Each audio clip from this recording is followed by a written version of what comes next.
विमलामृतधामवासं नारायणं नरकतारणनामधेयम् श्यामं सितं द्विभुजमेव चतुर्भुजं च त्वां भक्तिधर्मतनयं शरणं प्रपद्ये शिक्षार्थमात्र निजभक्तिमतां नराणाम् एकान्तधर्ममखिलं परिशीलयन्तम् अष्टाङ्गयोगकलनाश्च महाव्रतानि त्वां भक्तिधर्मतनयं शरणं प्रपद्ये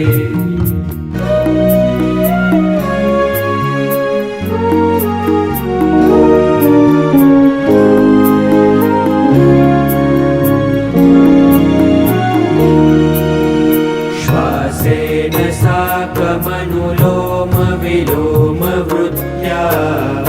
स्वान्तर्बहिश्च भगवत्युरुधा निजस्य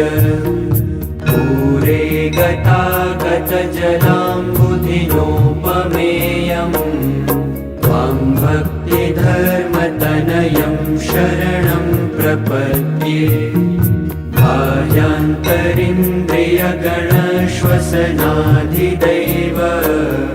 मृत्युद्भवस्थितिलयानपि जायमाना स्थित्वा ततः स्वमहसा पृथगीक्षमाणम् त्वां भक्तिधर्मतनयं शरणं प्रपद्ये